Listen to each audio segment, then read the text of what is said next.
Hello everybody, wherever you might be, right around Australia. Hope you are somewhat refreshed after a weekend off as we head back into the NBL season. Get involved, hashtag NBL Overtime. You know where to go. All our socials, there they are right there. And a man has a new podcast. He's up and about. He's up and beside about. in the house. How you doing? He's up and about. He is up and about. Look, we had a round off, but there was a lot going on. Plenty to discuss. Yeah. Let's get into it. Yeah, a little bit in the news last week as well, I see. We'll get to that very shortly. A little bit too much if you ask me. Liam Santa Maria, hello to you, buddy. What's happening, man? Man, I'm good. The huddle's on fire. You're on fire. The Next Star program getting bigger and better. You good? I'm good, man. I'm good. A little family time over the weekend, a little FIBA action. Right back into it. Now, honestly, I know you'll come with me here. Family time on the weekend. Business time today. We're in the year 6. Have you ever seen him dressed like this? He's got something cooking today. I Something's reckon. definitely cooking. Yeah, he has. Sorry. I like it. Either coming from a meeting or going to a meeting. Yeah, well, he's very Something's coy. cooking. He's coy about it. But we'll get into something that we thought was going to cook because we have got the FIBA break. A lot of these teams have a couple of weeks off. Adelaide looking for a new import. Brisbane likewise. And we'll get to Melbourne United probably off the top because we thought there might have been things happening. I'll start with you, number one newsbreaker in the game. No announcements. No real announcements. Joe Healy did on the basketball show announce that she believes that Gerald and Caroline has been released of his contract, but that's really the only smattering of news. What are you hearing? Yeah, I mean, I think people around the country have been refreshing their Twitter feeds, hoping to hear something about Melbourne, about Adelaide, about Brisbane. We know that they're all in that market. Melbourne's imminent. That's just coming around the corner. They've got a big on the way in. We're waiting to hear something official from them. So you know that they've made that move and they're just trying to get the I's dotted and the T's crossed. That's my understanding. But Brisbane and Adelaide is still very much a wait and see at this time. Are you surprised by this? Are we surprised by this? I did say last week that I kind of suggested that Adelaide should wait a little bit, just allow things to simmer down a little bit and see what happens. But are you surprised that nothing has been made from any of those three teams? No, I'm not. As Liam just touched on, obviously there's something really cooking in Melbourne United's camp, which out of any team, it should be them cooking right now, bringing somebody in. Adelaide, they don't need to make a play that quick. I wasn't expecting anything because they weren't expected to make the move that they made, what, about not even a week ago? So maybe after this round, depending on what that looks like, will determine how much time they're going to have to play with to get a new import. Because we do know a new import is going to come. So this week, I think, determine whether it's going to be their process for looking for someone new will go longer or be shorter. The tricky thing about this type of situation is you sit on the outside and you go, well, Brisbane, what are you waiting for? But they're not waiting. They're moving. They're shaking. They're trying to sign guys. You get really close and then the player flips at the last minute and decides to go elsewhere. That's my understanding is a bit of what's been going on with Brisbane. They've felt like they were nearly over the line with a guy or two and it just hasn't happened. So they are very active in the marketplace. Adelaide, not so sure. Maybe they are waiting and seeing, like you suggested, that maybe they should do. See, the way I think Melbourne United, as you suggested, have to make a change because they're Melbourne United. They're one of the highest profile teams in the league. They're in a very crowded sporting environment as well. And in Melbourne, you have to be kind of successful. You've got Southeast Melbourne Phoenix across the road who, injuries, let's hope they get themselves right, knocking on that door to say, we're the bigger brother. So they've kind of got that pressure. Brisbane have the pressure of going, okay, We've financially invested this season, maybe a little more than recently, because we went out and got Aaron Baines, and we want to be relevant in the NBL when the playoffs come around. So you don't want to, after a slow start, be sitting around and having those complications of what they're trying to do. Adelaide, I see differently, right? I know they spent the big cash, but they've still got Franks in Cleveland. They've still got Mitch McCarron from the year before. So they can just sort of allow things just to relax a little bit. But I think Brisbane and Melbourne are the two teams that have to, sooner rather than later, pull the pin on this bad boy. What would it look like to you guys, do you think, if Brisbane picked up Jordan Caroline? I wouldn't be... I would actually kind of like it. Why? Well, because they've got Sobey and Johnson, who haven't quite been able to mesh just yet, but are working their way through. Johnson in one situation coming into the league and Sobey working off a knee injury that has stuffed him for 12 months. They've got Aaron Baines inside. You wouldn't need Caroline essentially to do a great deal of that, hey, here's 15 and 10 or 15 and 12. Now, he'll probably give you double-digit boards without having to score. Does all the grunt work. And good luck. Good luck trying to clean any glass if you've got Baines and maybe a much more comfortable Jordan Caroline inside the key. Before I let you speak, are you hearing that? I just know sometimes in this situation, a guy that's already in the country can be put on the whiteboard because maybe it becomes cost effective to be able to do that. And then I think, well, what was Jordan Caroline brought in to do and be for Melbourne? He was supposed to have these two big brutes, Hook Porty and Isaac Humphries at the 5, and he was going to be a meat and potatoes 4-man who was going to do the dirty stuff and play D and play that role as a bit of a big, strong 4 who was a little undersized. Well, at Brisbane, I feel that's the kind of guy they're looking for. A guy who you can throw at Xavier Cooks and Mitch Creek and say, body those guys up a bit. And you've got big units behind you in Aaron Baines and Tyrell Harrison. I would be shocked if they're not looking at him right now. Are you stretching? Yeah. I went to the gym earlier. Like, Okay. I'm a little tight. Okay, well, once your tricep and your forearms relax, tell me what you think of this. They have DJ Mitchell. I like DJ. Is he playing the D that they need at the 4? It'd be a crazy logjam. It'd be a crazy logjam there. I mean, look, I'm not mad at it because when you're the third import, right? You're not expected to play heavy minutes anyway or be a major contribution, at least on the offensive end. Yeah, he would be their second import. You know what I'm talking Baines with Baines and Sobes, yeah. right. So it's going to DJ Mitchell's not going to get a lot. You know what I mean? Like that combination of, because Harrison might have to sit some too. Yeah, So I think they should bring in a 4 or a 3. I don't know what they should bring in, Or a point guard. Nah, they don't need a point guard. Right. They don't need a point. 3 or a 4. So regardless of what import they Who's bring their in, 3 right now? Well, they got Tanner Krebs. I would take another 3. Like a Devondrick Walker replacement. I would That take kind a of guy. 3. Yeah. Because Tanner Krebs, he's good, but he's young and he doesn't have that experience to help take the team at this point to that next level. I also don't mind though when they go the 3 guards. Mm-hmm. And it's like Kadee, Tyler Johnson, Sobey, and then 2 bigs. I agree. You've got to be able to find time for Jason Kadee, who's playing really well. Right. Of course, milestone man recently has been around the league for a long time and is playing really good basketball. Yeah. I just would have to think that they would be looking at that. Now, Homicide, after all these years of doing that, when Liam just randomly brings this up without mentioning it to us off air at all, what does it traditionally mean? They're going to sign him. Yeah. No. That's traditionally, historically, what it has meant. Not saying, I'm just pointing out what's happened in the past. Is he? I mean, obviously, I don't even have to ask that question. Clearly, he's still in the country. I question that. I said, is Jordan Caroline even here? Is he? I presume so. Okay, so did they waive him? Surely they get the signature, it gets processed, and it's part of that. Hashtag NBL Overtime to get weird. involved. Like, if he's here and you didn't waive him yet, Now, I think he'd still be on the sideline at the home game. He was. He was. Wearing the multicultural. He was. Been Okay, he's been wearing the around. I haven't even jersey, seen him. supporting the team. He was unwell. Okay. He was unwell and missed a game, as in he was on the sideline after the hamstring, and he was unwell and wasn't sidelined, and he was sidelined at the throwdown. Wearing the Okay. jersey. Yeah, so he was there. He was still 100% in the country last Sunday. Hashtag NBL Overtime. The Bullets fans, talking historically, are traditionally the fans who hit us up the least. So Bullets fans, what do you make of this? What do you make of the team? Starting to hum a little bit. Jordan Caroline, if he was to be brought in, what do you think? Let us know. Hashtag NBL Overtime. Now, while there was no NBL, there was a Boomers game on the weekend. They belted around Kazakhstan. They're into the World Cup, and this is the conversation that we want to have. How does this Boomers team, coming off their best ever result, where they gained their first ever medal in men's international competition at the Olympics, how does it go towards a World Cup next year?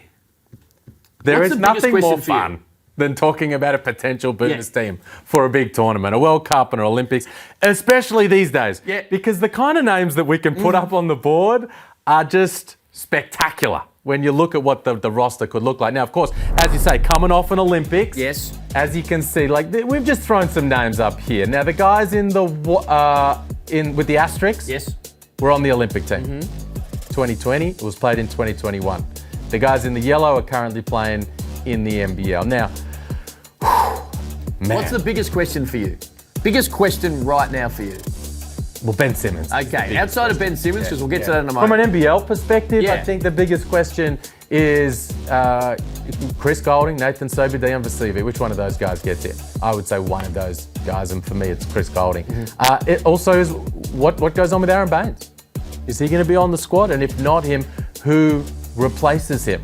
The centre spot is big for me. Is it Duop Reith? It was Duop Reith and Aaron Baines. They played some Jock Landale at some undersized 5 at times.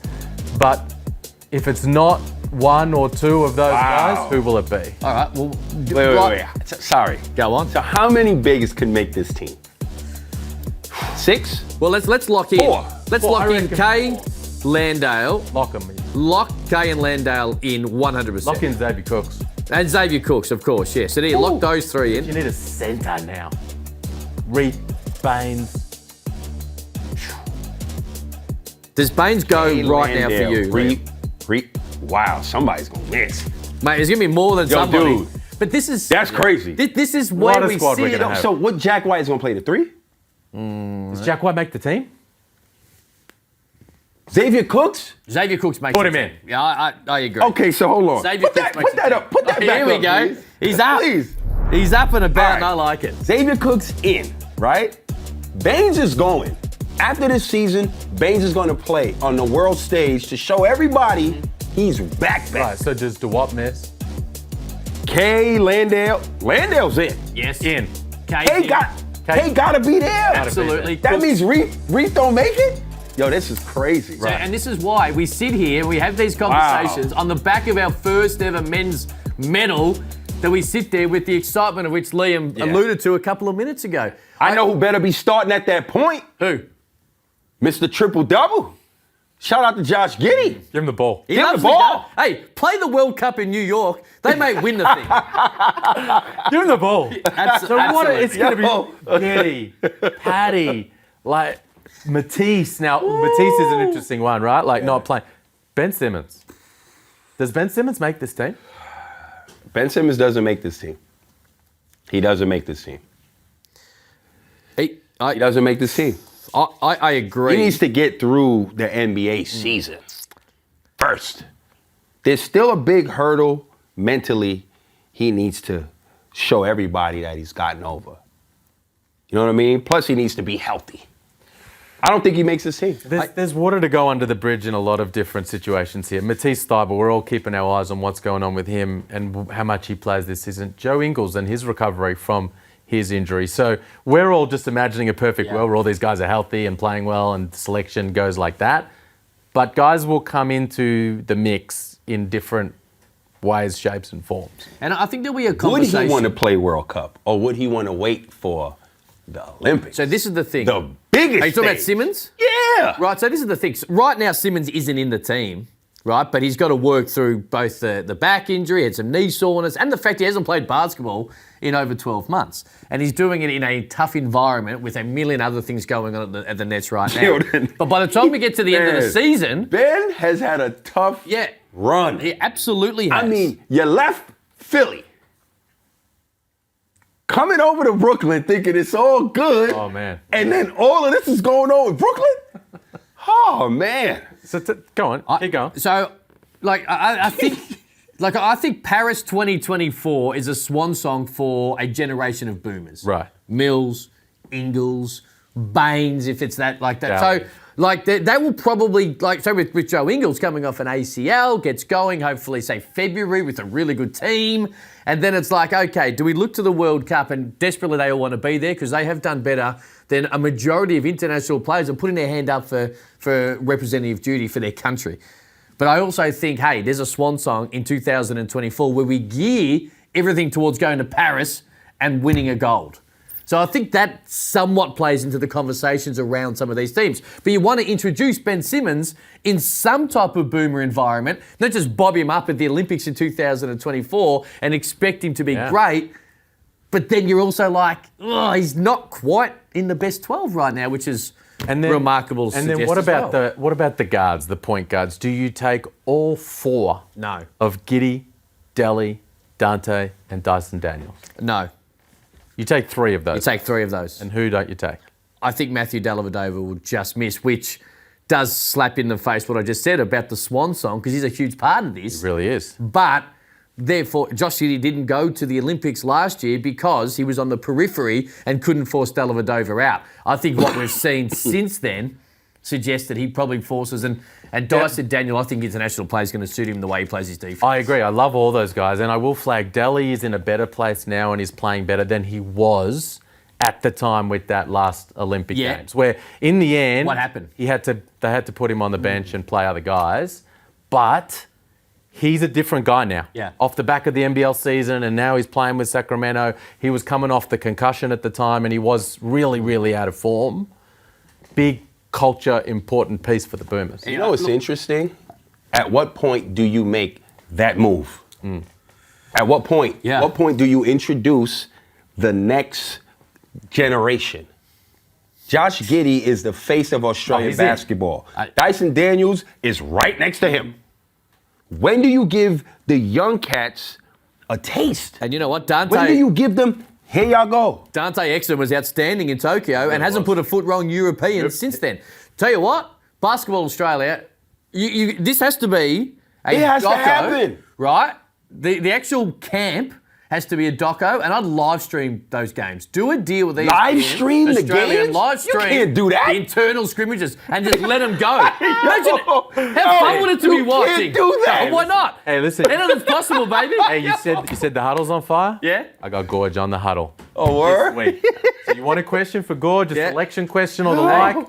Hit me up, let me know. Don't ask us and the NBL Overtime family. Just open with who you going to leave at home, Gorge, and then just watch the great man absolutely go to work. Can't wait for it. When's that out? Should be out later this week, Okay, Thursday. beautifully done. NBL Overtime, that's who we are. Quick break. There's no games on and we're caught up and we're excited. Plenty more on the other side of this.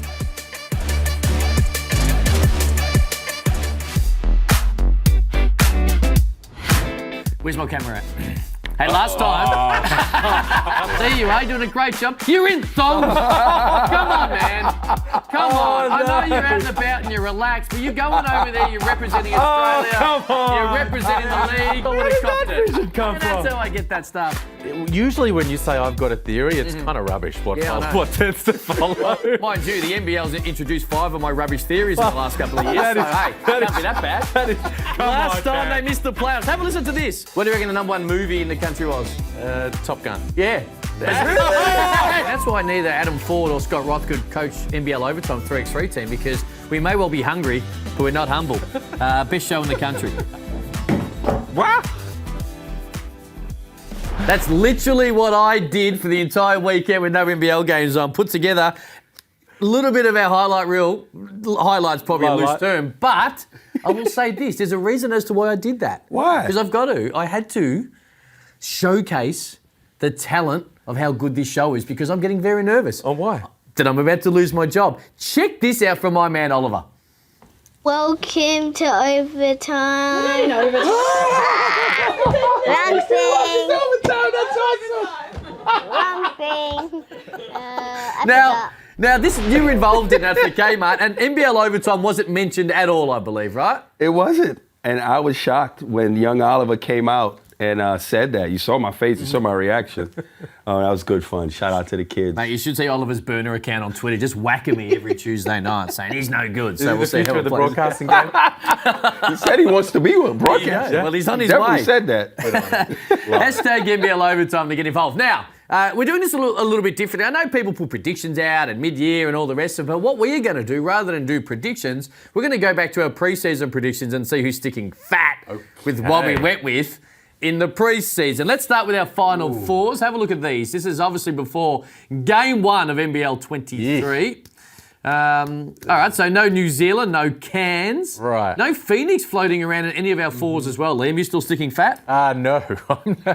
I like the Kings. Yeah. I like the Kings. I think Adelaide are going to well and truly be in the mix. I'm falling off the Wildcat and Brisbane trains. And, New Zealand, Southeast Melbourne, those teams are looking good. But, whew.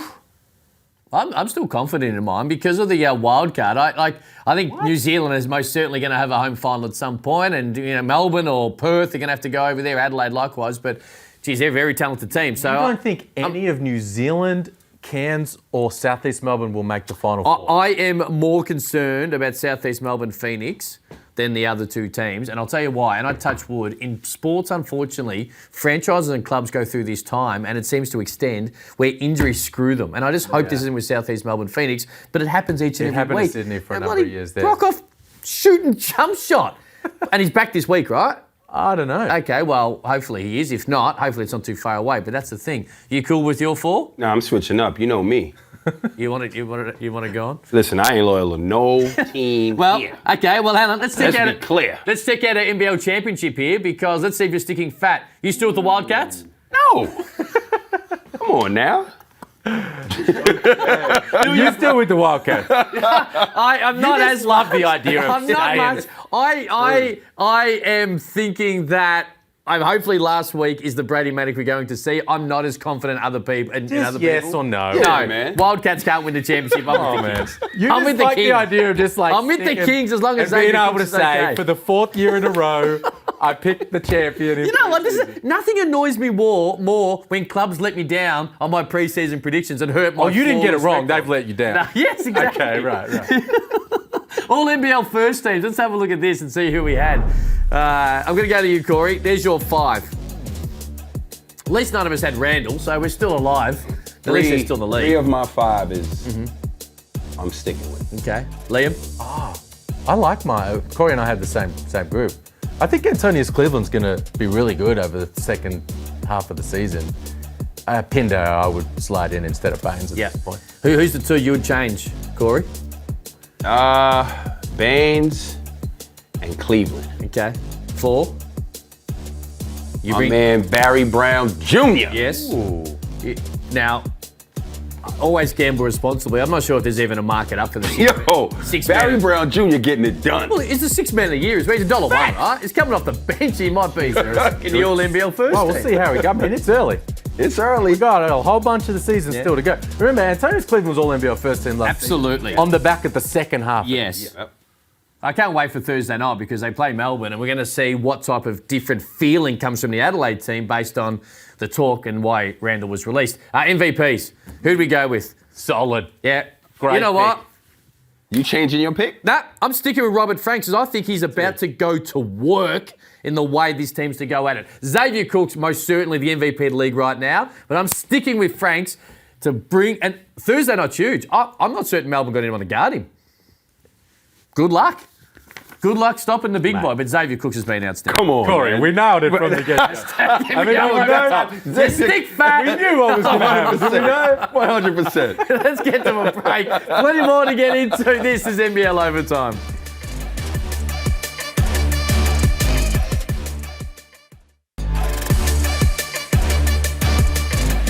Hashtag NBL Overtime to get involved. You know what to do. There you are on the screen. And we're about to get into yes or no. And I'm going to do a little bit differently here because I want to play a little bit of Kai Soto before we get smack bang into it. It was brilliant on the weekend, of course.